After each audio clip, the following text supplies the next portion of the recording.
Bismillahirrahmanirrahim. Jangan lupa subscribe ya. Sungguh apabila seorang hamba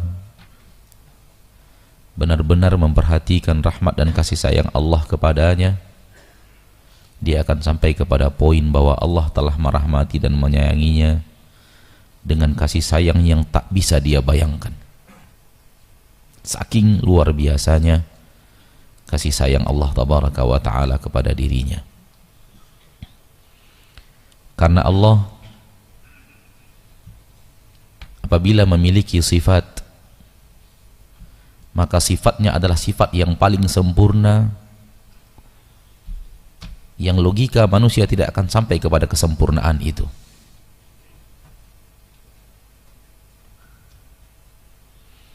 Karena akal manusia terlalu lemah dan terlalu kerdil untuk memikirkan kehebatan dan kesempurnaan ilahi.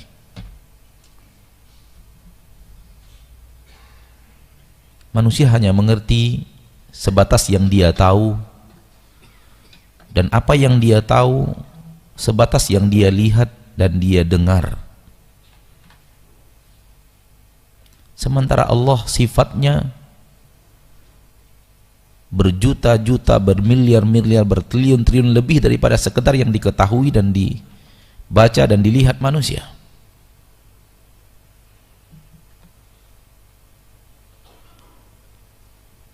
Perlakukan hal ini kepada apapun daripada rahmat dan nikmat Allah, dan kepada apapun daripada sifat-sifat Allah.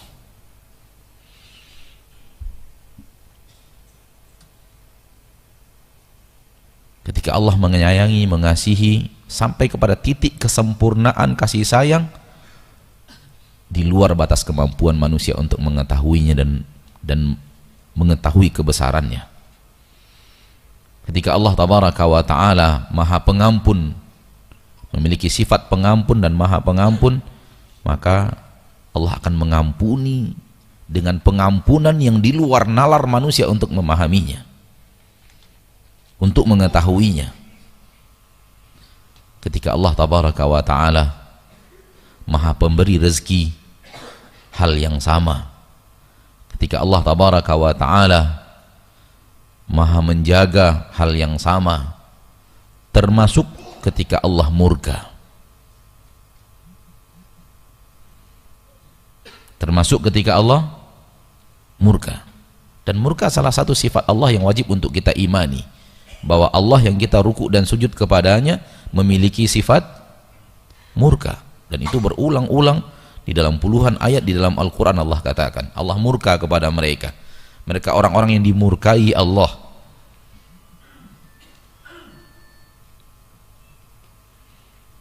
Berarti Allah yang kita ruku dan sujud kepadanya memiliki sifat murka. Dan fahami seperti yang tadi, kalau Allah sudah murka, murkanya Allah tak akan bisa terbayangkan oleh manusia seperti apa.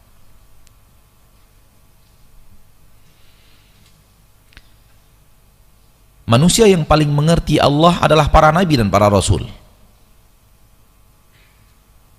karena mereka yang langsung dibimbing oleh Allah untuk mengetahui siapa Dia.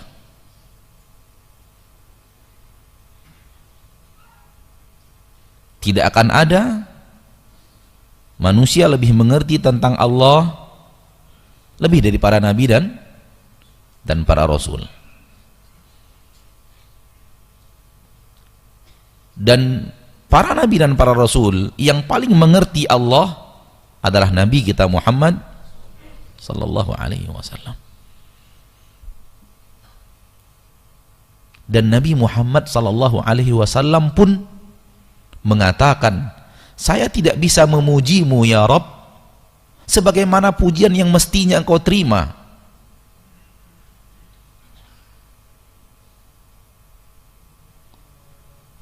Ikatkan perkataan Rasul ini dengan muqaddimah tadi di awal.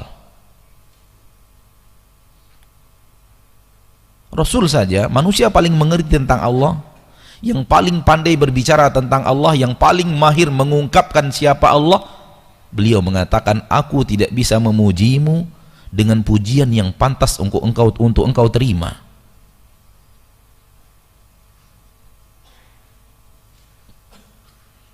Poin tadi bahwa Allah tidak bisa, sudah di luar nalar manusia untuk mengetahui siapa dia dan bagaimana sifat-sifatnya.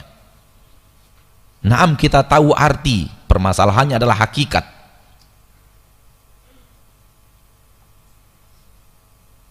Arti Allah murka kita tahu, tapi bagaimana murka Allah? Tak ada nalar manusia yang sampai kepadanya.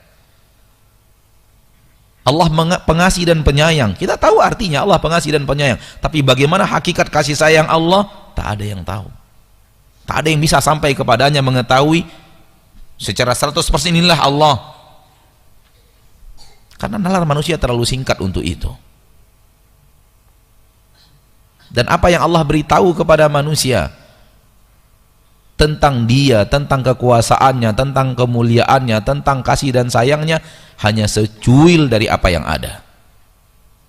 Allah berfirman di dalam Al-Quran yang semua kita tahu artinya, wa ma utitum minal ilmi illa qalila. Kalian tidak diberikan ilmu kecuali sedikit. Terjemahkan sedikit dengan secuil, agar dia lebih terasa maknanya. Dan mungkin kalimat secuil itu pun entah berapa persen yang kita punya dari seluruh ilmu yang Allah berikan kepada manusia. Yang Allah katakan secuil, itu berapa persen yang kita punya dari secuil yang ada itu? Maka manusia tidak akan tahu siapa Robnya. Tahu dalam arti kata beginilah Allah, dan tidak mungkin Allah lebih besar daripada ini, itu nggak mungkin. Ini firman Allah di dalam Al-Quran, wala yuhituna bi syai'in min ilmih. Manusia tidak akan mengetahui apapun tentang ilmu Allah illa bima sya', kecuali dengan kadar yang Allah ingin tahu. Di akhirat Nabi Muhammad akan bersujud ketika Nabi Muhammad dimintai oleh seluruh penduduk mahsyar untuk berdoa kepada Allah. Karena penduduk mahsyar sudah sangat demikian lelah berada di padang mahsyar. Dan ada saya di sana, ada Anda di sana, ada kita semua di sana nanti. Takkan ada yang absen di sana. Ada Fir'aun, ada Qarun, ada semua manusia yang kita kenal, yang tidak kita kenal, semua jin bahkan yang tidak pernah kita lihat, semua kumpul di sana.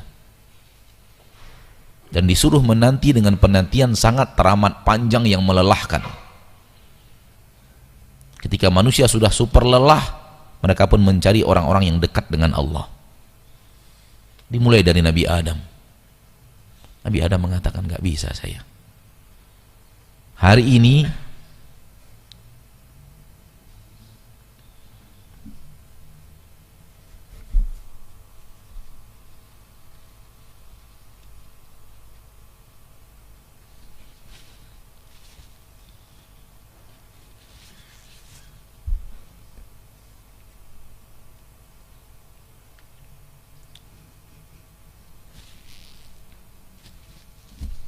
Nabi Adam berkata, hari ini Allah murka yang tidak pernah dia murka semurka hari ini.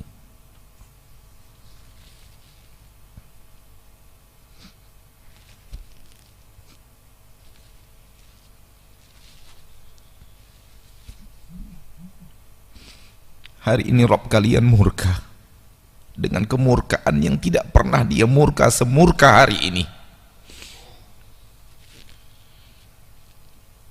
Cari Nuh, minta kepadanya permintaan kalian itu. Aku pernah berbuat maksiat, aku tidak bisa meminta kepada Allah apa yang kalian minta kepada aku.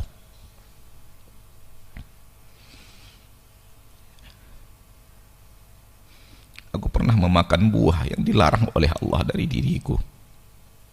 Aku tidak berhak untuk permintaan kalian, cari yang lain.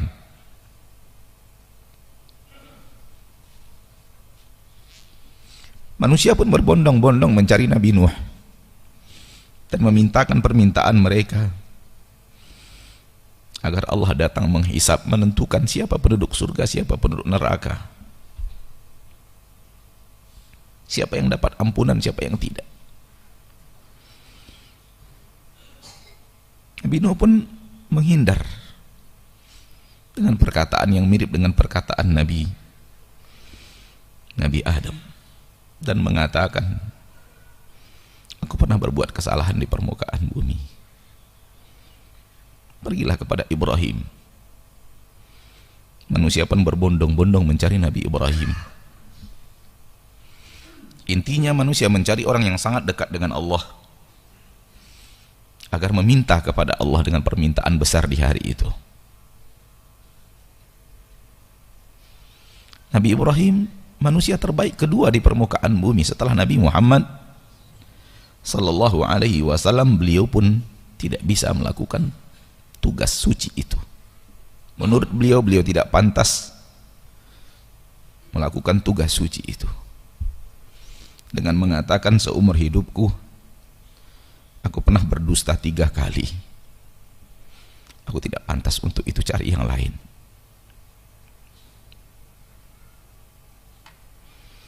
Kalau Nabi Ibrahim menyesali dustanya 3 kali seumur hidup, di hari itu, siapa kita?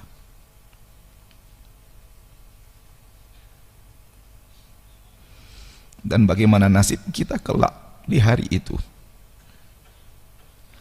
Bagaimana penyesalan kita kelak di hari itu sekiranya Ibrahim alaihissalam menyesali hidupnya dengan 3 kali dustanya seumur hidupnya?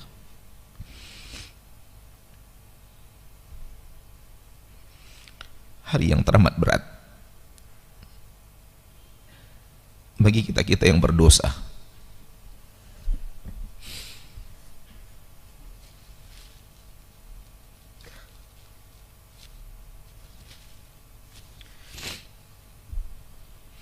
Sampai akhirnya manusia datang kepada Nabi Muhammad sallallahu alaihi wasallam. Dan Nabi Muhammad berkata, ana laha, ana laha. Untuk tugas ini adalah diriku. Untuk tugas ini adalah diriku. Karena Allah sudah menjanjikan ini kepada Nabi Muhammad SAW ketika beliau hidup di permukaan bumi. Itu adalah tugas untukku, kata Nabi Muhammad SAW. Rasul kita tercinta, Nabi kita yang mulia, yang pernah berkata, suatu hari Ibrahim akan membutuhkan diriku. Yang berkata, saya pemimpin yang terbaik dari seluruh Bani Adam. Bukan untuk sombong, tapi menyatakan apa yang sebenarnya, agar diikuti, agar diteladani, agar dijadikan suri tauladan, agar selamat orang-orang yang patuh dan taat kepada beliau, selamat daripada kesengsaraan, selamat daripada murka Allah, dan selamat dari neraka Allah subhanahu wa ta'ala. Syahid dari masalah ini adalah ketika Nabi Muhammad SAW akan meminta kepada Allah, Nabi Muhammad bersujud, sujud yang sangat panjang. Kata Nabi Muhammad SAW, aku pun memuja dan memuji Allah dengan pujian dan pujaan sehabis kemampuanku. Memuja dan memuji Allah sehabis kemampuan Nabi Muhammad SAW sebagai orang yang paling tahu siapa Allah. Tentu pujian yang luar biasa, pujian yang tak akan bisa kita sampai kepada pujian itu, karena ilmu kita tidak mungkin sehebat ilmu Nabi Muhammad SAW tentang siapa Allah. Kata Nabi Muhammad, dan ada lagi yang Allah berikan kepadaku, ilhamkan kepadaku pujian-pujian yang belum pernah ku tahu sebelumnya. Inilah dia yang tadi kita katakan di awal muqaddimah, itulah Allah. Sifatnya di luar kemampuan manusia untuk mengetahuinya. Sampai pun manusia paling mengerti tentang Allah pun tidak mengetahui semua tentang Allah. Ada sesuatu pujian, kata Nabi Muhammad SAW, yang pada saat sujud itu aku tidak tahu, namun diilhamkan kepadaku oleh Allah, itu yang harus aku sebut. Aku puji dengan lisanku, tentang Allah Subhanahu wa ta'ala. Baru kemudian terdengar Allah mengatakan, irfa' ra'sak was'al tu'tah. Angkat kepalamu hai Muhammad, mintalah permintaanmu, akan diberikan apa yang kau minta. Ternyata permintaan Rasul SAW adalah apa yang dimintakan oleh penduduk mahsyar. Ya Allah, datanglah, lakukanlah hisab sebagaimana yang kau janjikan. Tentukan siapa di antara kami yang diterima amalannya, siapa yang tidak. Tentukan siapa yang kami di antara kami yang diampuni dosa-dosanya, siapa yang tidak. Siapa yang tangan kitabnya diberikan di catatan tangan kanannya atau di tangan kirinya dari arah belakangnya. Siapa yang akan mulia dengan mendapatkan ridhamu, mendapatkan rahmatmu dan surgamu. Siapa yang akan celaka dan binasa dengan mendapatkan murkamu, azabmu dan nerakamu. Dimintakan oleh Nabi SAW untuk Allah datang menghisab. Maka datanglah Allah sebagaimana yang Allah katakan, wa jaa rabbuka wal malaku saffan saffa. Allah kabulkan permintaan Nabi Muhammad itu dengan Allah datang. Allah datang pada hari mahsyar, pada hari yaumil mahsyar, untuk menghisap kita semuanya, menghisap perbuatan kita dari yang paling kecil sampai yang paling besar. Setiap manusia semuanya dihisap, setiap jin semuanya dihisap. Dari pandangan satu yang salah mandang, pendengaran satu yang salah dengar, dari perkataan satu yang salah berbicara, dihisap oleh Allah Subhanahu wa ta'ala. Berapa panjangnya hari itu?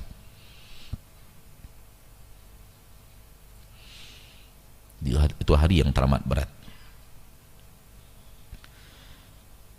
Mudah-mudahan Allah tabaraka wa ta'ala ampuni kita di hari itu.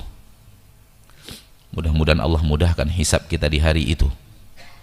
Dan mudah-mudahan Allah tabaraka wa ta'ala berikan kepada kita catatan amalan kita di tangan kanan kita di hari itu. Dan mudah-mudahan Allah tetapkan kaki kita di atas sirat di hari itu. Amin ya rabbal alamin. Bab kita pada pagi hari yang berbahagia ini adalah babu fadli tauhidi wa ma yukaffiru minadz-dzunub. Bab keutamaan tauhid dan pengampunannya dari dosa-dosa. Bab keutamaan tauhid dan pengampunannya dari dosa-dosa. Bagi antum yang belajar bahasa Arab, dengarkan berikut ini. Bagi antum yang tidak tahu bahasa Arab dan kaedah-kaedah Arab, simak saja. Faham alhamdulillah, tidak faham juga nggak apa-apa. Ma di dalam kalimat wa ma yukaffiru minadz-dzunub, ma di sini adalah ma masdariyah. Ma masdariyah, ma yang menjadikan dia dan fi'il setelahnya menjadi makna masdar, disebut ma masdariyah. Sehingga makna bab adalah fadlut tauhid wa takfirihi minadz-dzunub. Bab tauhid dan tauhid mengampunkan dosa-dosa, mengampunkan daripada dosa-dosa. Dengan adanya tauhid maka terampuni dosa-dosa. Ini makna ma masdariyah, dan kata para ulama ahli tauhid bahwa ini makna yang paling cocok di sini. Melihat ayat dan hadis yang dibawakan oleh beliau dan petikan hikmah yang dibawa oleh beliau, maka makna di sini ma masdariyah paling cocok. Dan sebagian ahli ilmu mengatakan ma di sini maknanya ma mausulah. Ma mausulah yang artinya adalah yang. Ma mausul. Khusus bagi yang belajar bahasa Arab saja dan kaidah bahasa Arab. Kalau ma mausul maka artinya keutamaan tauhid dan yang diampuni daripada dosa, dan yang diampuni.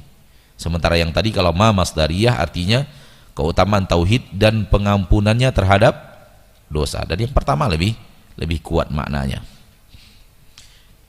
Kita ambil makna yang kuat yang katakan oleh para ulama tentang judul bab Fadlul Tauhid, babu Fadli Tauhid, bab keutamaan tauhid dan pengampunan tauhid terhadap dosa-dosa.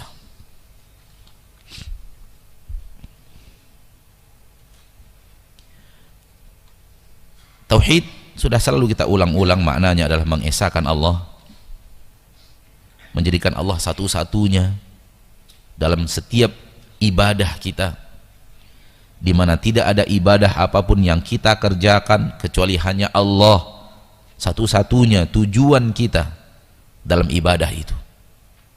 Tak ada makhluk manapun, tak ada Isa, tak ada Uzair, tak ada dewa-dewa, tak ada matahari, tak ada seluruh tenaga-tenaga yang kata orang tenaga yang mengatur seluruh kekuatan-kekuatan gaib, tak ada perdukunan, tak ada apapun.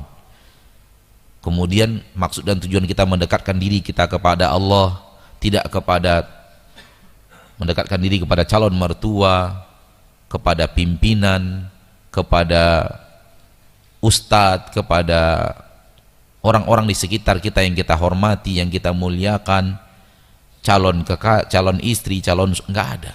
Enggak, semuanya enggak ada. Itu dia tauhid. Maka semua amal kita benar-benar terarah kepada satu saja. Mengesahkan. Siapa yang diesahkan? Allah. Tauhidullah, mengesahkan Allah dalam setiap perbuatan kita. Dan itu bukan pekerjaan mudah, saudaraku. Kalau antum tidak percaya, lafaz berikut ini insya Allah bisa antum ingat-ingat. Antum tersenyum mengharapkan ridho Allah. Senyumnya antum untuk mengharapkan ridho Allah. Senyum ibadah apa tidak? Senyum ibadah apa tidak? Tergantung. Enggak semua senyum ibadah, ada senyum maksiat. Tapi di antara ibadah adalah senyum. Nabi SAW mengatakan, tabassumuka fi wajhi akhika laka sadaqah. Senyummu yang kau lemparkan di depan wajah saudaramu adalah sedekah.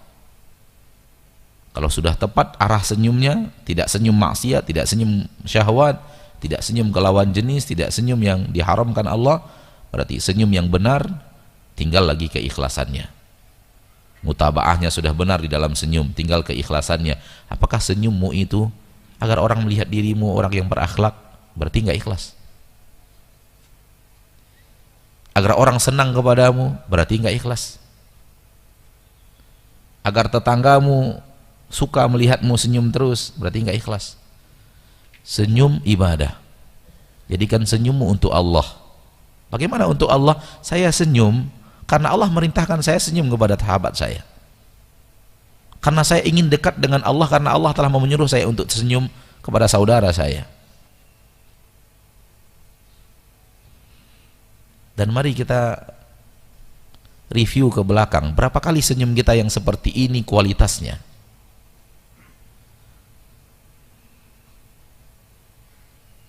Berapa kali senyum kita yang sekali seperti ini kualitasnya, bahwa senyum kita itu untuk mendekatkan diri kita kepada Allah kita lakukan.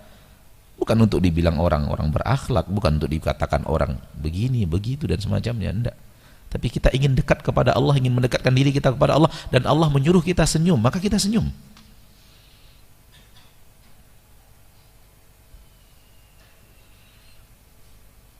Itu dia tauhid. Mengesahkan Allah. Allah satu-satunya tujuan dari setiap gerak-gerik yang baik. Dan ini nggak mudah. Ini nggak mudah. Nah, bab keutamaan tauhid. Keutamaan tauhid banyak. Di antaranya apa yang telah kita sebutkan dan disebutkan oleh pengarang kitab di bahasan sebelumnya. Itu semua keutamaan tauhid yang sudah kita bahas. Walillahilhamd beberapa kali pertemuan. Sekarang keutamaan tauhid yang spesial juga, yaitu takfirihi minadz-dzunub. Keutamaan tauhid yang spesial yaitu pengampunan dosa. Pengampunan dosa. Saudaraku, saudariku, pengampunan dosa adalah tujuan hidup kita.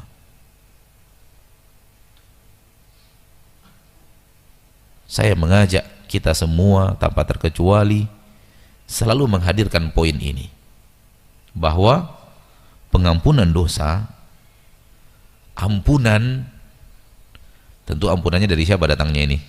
Dari Allah. Yang kita inginkan ampunan dari Allah. Ampunan dari Allah ini harus jadikan tujuan hidup kita.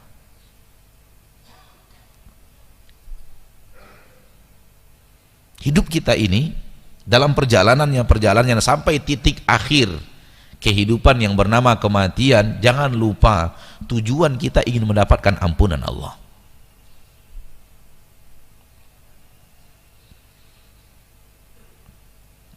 Terus tanamkan di dalam hati, hiasi di dalam hati, tumbuhkan di dalam hati sekuat-kuatnya, ya Allah, saya hidup ini untuk ingin dapat ampunan-Mu. Ya Allah, saya hidup ini untuk ingin Engkau ampuni nantinya, di saat hari di mana Engkau tentukan diampuni atau tidak. Sudah kita bicarakan sebelumnya. Ada hari saatnya ditentukan ini diampuni apa tidak ini. Naam, kita minta ampun ya akhi. Kita minta ampun kepada Allah. Kita bertaubat kepada Allah. Kita istighfar kepada Allah. Setiap selesai salat kita katakan astagfirullah, astagfirullah, saya minta ampun kepada Allah. Bersalah kita berbicara, kita akan astagfirullah. Itu permohonan ampun, bukan mendapatkan ampunan. Bisa difahami?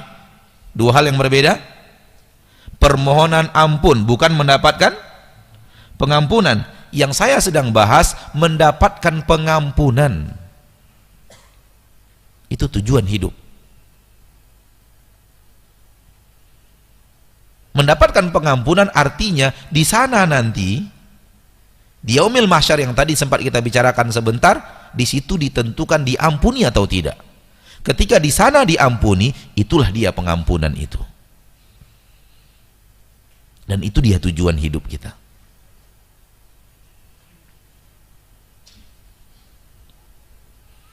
Namun jujur sejujur-jujurnya, bahwa pengampunan atas dosa dan kesalahan ini sudah hilang dari tujuan hidup banyak manusia. Dia tidak lagi menjadikan pengampunan Allah tujuan hidupnya. Dia hidup untuk diampuni itu udah nggak ada lagi. Memang dia ucapkan astagfirullah, astagfirullah, astagfirullah, tapi lebih kepada zikir lisan daripada hatinya yang ingin diampuni oleh Allah di hari pengampunan itu, atau hari tidak diampuni itu.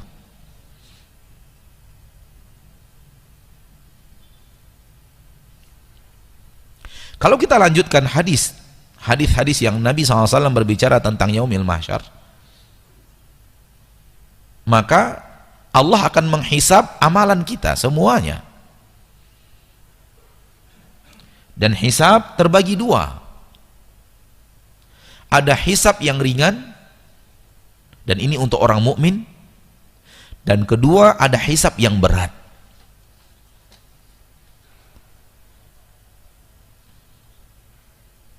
Hisab yang ringan untuk orang mukmin tetaplah berat. Apalagi yang beratnya.